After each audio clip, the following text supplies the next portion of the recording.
Thank you very much, Saeed, and welcome everyone, and welcome to Bill Hutchison. I know you're going to get a chance to hear from him a little later on. I had the opportunity to talk with him a little. And he tells me that while he was here, he was looking up his roots that go back to, what was it, 1785 here? Yep.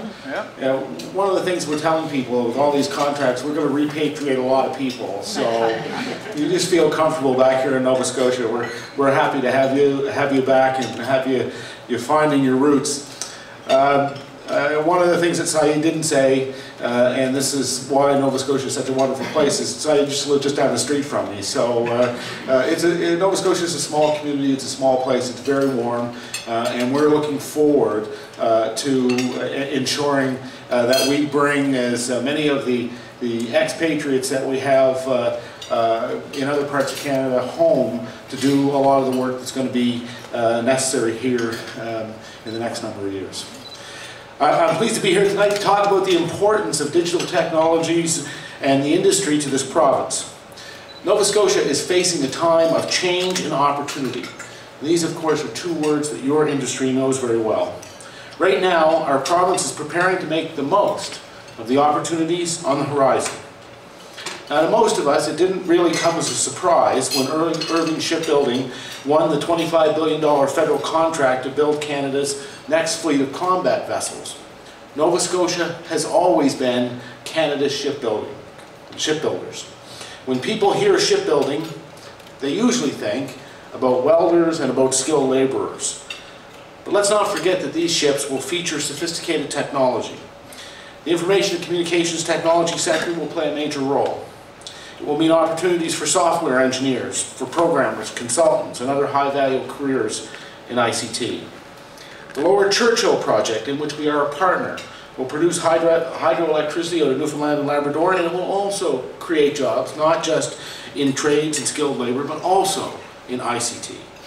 This sector will no doubt play a significant role in the preparation and delivery of this important project.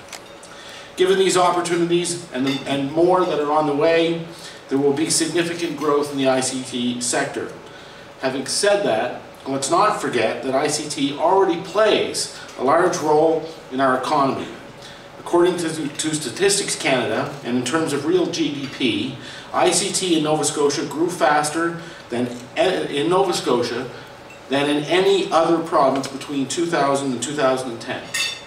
During that same period, ICT was also one of Nova Scotia's fastest growing industries, growing more than 3 times faster than the economy as a whole. In 2010, Nova Scotia's ICT sector generated $1.2 billion in GDP. This speaks to the growth of the industry and the stability of the sector, especially during a time of global recession. I like to think it also shows how your industry has recognized its opportunities and taken full advantage of them. All of these factors carry a common message. Nova Scotia and the ICT sector are both changing and creating opportunity. Over the coming years, we will work together to create and maximize our potential as a province. Our government has a plan that was mentioned by Saeed earlier. It's called Jobs Here. Through the plan, the province is making strategic investments in every region of Nova Scotia to create the conditions for good jobs and economic growth. The plan has 3 key priorities: learning the right skills for good jobs, growing the economy through innovation, and helping businesses compete globally. Jobs Here target specific sectors through programs like the Productivity Investment Program. We understand that businesses require their workers to continuously upgrade their skills as well as their technology. These things are more important than ever if you want Nova Scotia businesses to compete globally. The Productivity Investment Program, or PIP, provides incentives for businesses to become more productive, innovative, and globally competitive by supporting investments in employee skills as well as capital investments. Take, for example, the province's $50,000 PIP investment in the learning management system by Sheepdog Incorporated. The company is an industry leader in the development of Google apps and one of only 5 platinum-level Google partners. Sheepdog Inc. is a great example of the innovative and leading-edge work being done here in Nova Scotia. Our province's economic stability is tied to its ability to compete and respond to changes in the global market. That requires a vibrant and adaptable workforce, a workforce strong in numbers and in skills. And that was the reasoning behind the province's recent investment of $400,000 for the Graduate Placement Program.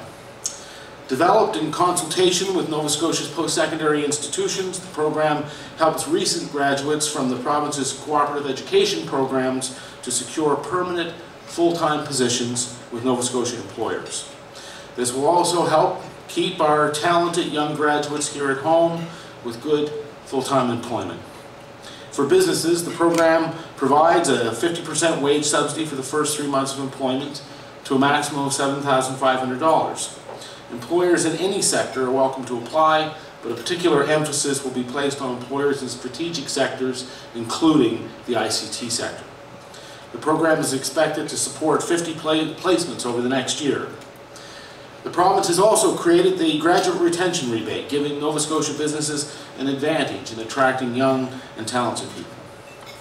Now, before I close tonight, I want to reaffirm the province's commitment to work with the ICT sector to build the workforce of tomorrow, to boost innovation, and to compete globally.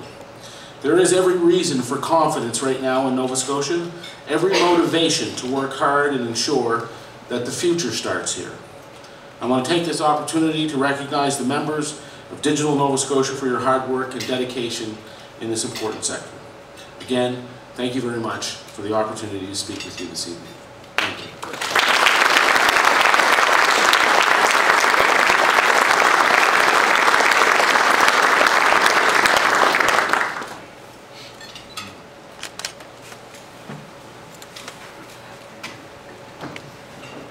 Thank you, Premier Dexter. In your remarks, you've demonstrated how familiar you are with this important industry. We're deeply grateful that you took the time to spend a few minutes with us to express that support and that enthusiasm. And you can gather from Saeed's earlier remarks how excited we are about some of the potential and opportunities. We know that you have to leave for other commitments, but I wonder if we could just leave the Premier with a picture. You know, a picture's worth 1,000 words. Some of you in the room are students, but I want to ask all of you in the room who are currently working for a Digital Nova Scotia company to please raise your hand. And just let's see around the room. Mr. Premier, yes. All of you who are working for a digital company. Okay, now how many of you are working for a digital company where most of your customers are not in Nova Scotia? Right. This is an export-driven industry, which means those dollars come back to Nova Scotia. So thank you for your support, Mr. Premier.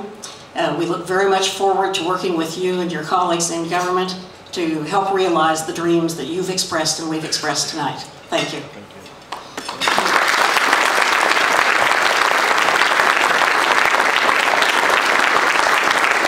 Now you'll know it's the custom to usually give a speaker a gift. The Premier has a bit of a problem with that, and so we don't give him a gift, but we do want to recognize his presence here tonight. And so on your behalf, Mr. Premier Dexter, Digital Nova Scotia is providing a gift to Brain Injury Association of Nova Scotia, which we know is one of your favorite charities. Okay. Thank you. Well, we'll let the Premier make a quiet exit and get on to the next engagement that he has. Impossible to make a quiet exit at this gathering. But we realize you do have other commitments. And please, ladies and gentlemen, relax, enjoy your meal, and shortly thereafter we'll continue with the rest of our program. Thank you very much. Great.